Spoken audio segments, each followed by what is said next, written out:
ভজন ভজন লিখতে গেলে কোনো আকার একার মাত্রা নেই, সোজাসুজি ভ বর্গীয় জ দৈন্তন্য ভজন, কোনো আকার একার নেই, মানে ভজনে কোনো মাত্রা নেই, যত ইচ্ছা করতে পারো।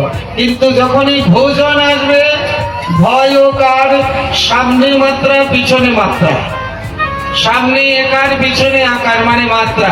ভোজন যখন করবে তখন মাত্রা, আর ভজন যখন করবে কোনো মাত্রা নাই, মাত্রা ছাড়া যত পারে করতে পারো ভজন। তাই হরে কৃষ্ণ নাম জপ করা বা আপনার যে কোনো নাম ভালো লাগে, রাম রাম শ্যাম শ্যাম রাধে শ্যাম রাধে শ্যাম, বিষ্ণু বিষ্ণু নারায়ণ নারায়ণ, ভগবানের যে কোনো একটা নাম, নৃসিংহ নৃসিংহ নৃসিংহ নৃসিংহ, আপনার যে কোনো নাম ভালো লাগে, যে ভগবানের যে কোনো একটা নাম সংকীর্তন করুন। তো করলে কি হবে, যে কোনো ভাবে হেলায় অশ্রদ্ধায় তালে বেতালে সুরে বেসুরে যে কোনো ভাবে পারুন হরিনাম করতে হবে।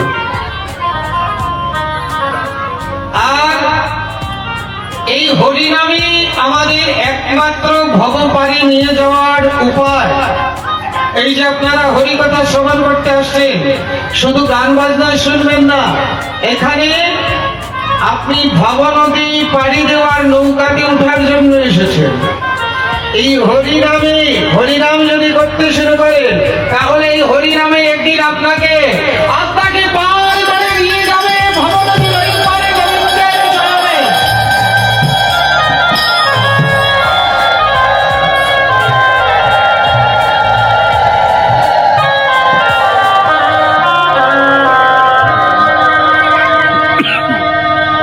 এক সাধু সারা জীবন খুব সাধন ভজন করেছে, গৃহস্থ,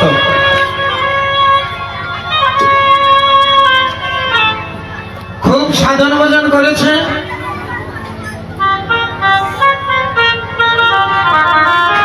যখন ওনার অন্তিম সময় এসেছে, উনি গিয়েছে শৌচালয়ে গেছে, আর শৌচালয়ে গিয়ে ভগবানের কি ইচ্ছা, ওই শৌচালয়ে তার শেষ নিঃশ্বাস ত্যাগ হয়ে গেছে।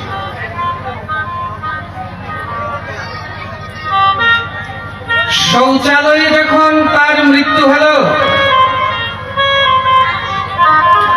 আমাদের তো মানুষের মন দেখবেন এক ফুয়ে এদিক আর এক ফুয়ে এদিক,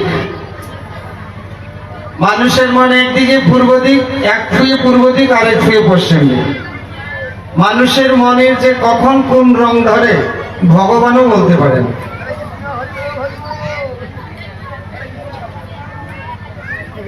তো সাধু যখন শৌচালয়ে মৃত্যু হয়েছে, চতুর্দিকে কানাকানি শুরু হয়ে গেছে। সারা জীবন সাধুগিরি করেছে, আর এখন মৃত্যু হয়েছে শৌচালয়। ওনার ছিল 4 ছেলে, 4 ছেলেকে গ্রামের মানুষ আর বুঝেন তো, যদি বাতাস যেদিকে যায়, যে পারে সে তো বলে, যে না পারে সেও বলে।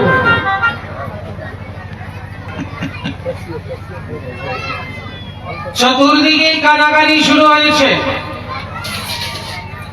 4 ছেলে তারার মুখ দেখাতে পারছে না। এই তোর বাবা সারা জীবন সাধুগিরি করেছে, আর এখানে মরবার বেলা শৌচালয়ে পড়ে মরেছে। তোদের যে কি দশা হবে দেখবো। মানুষের কথায় ছেলেগুলোর মন খারাপ হয়ে গেছে। করেছে কি,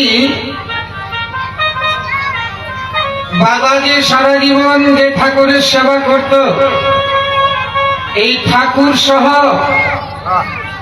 একেবারে ঠাকুরের সিংহাসন সহ উঠিয়ে নিয়ে একেবারে নদীর মধ্যে ভাসিয়ে দিল।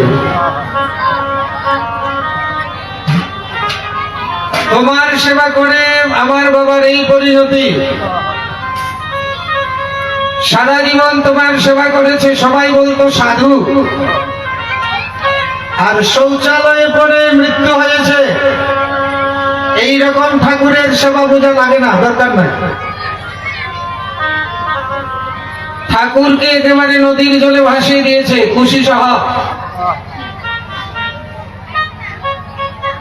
ওই দিন যে নদীতে ভাসিয়ে দিল সে স্বপ্নে দেখছে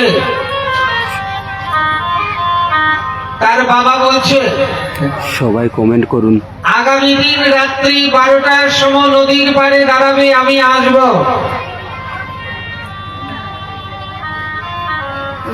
অনেক সময় মৃত ব্যক্তি স্বপ্নে দেখে না,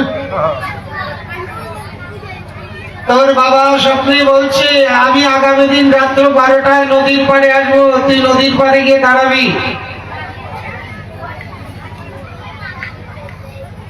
পরদিন স্বপ্ন দেখে ওই রাত্রিবেলা নদীর পাড়ে গিয়ে দাঁড়িয়েছে। নদীর পাড়ে যখন দাঁড়িয়েছে কিছু তো দেখছে না, হঠাৎ দেখছে নদী দিয়ে একটি জাহাজ আসছে, আর জাহাজ ভর্তি অনেক লোক, জাহাজ ভর্তি অনেক লোক। তো তারা যখন নদী দিয়ে যাচ্ছে, তার ছেলেকে ডেকে বলছে, ওই গ্রামের যে সাধু শৌচালয়ে পড়ে মৃত্যু হয়েছে, যে শৌচালয়ে পড়ে মৃত্যু হয়েছে সেই শৌচালয়ের কৃমি ছিলাম আমরা। তাই উনি শৌচালয়ে পড়ে মৃত্যু হওয়াতে আমাদের কৃমি জনম থেকে মুক্ত হয়ে এখন আমরা স্বর্গে চলে যাচ্ছি, তাই উনাকে সঙ্গে নিয়ে আমরা যাচ্ছি।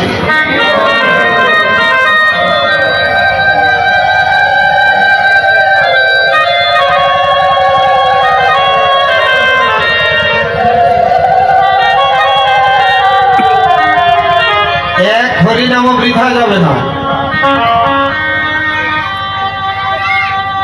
জীবনে যদি কেউ একবারও হরিনাম করে, একবার হরিনামের ফল যমরাজ বলতে পারে না, ব্রহ্মা বলতে পারে না, মহাদেব বলতে পারে না।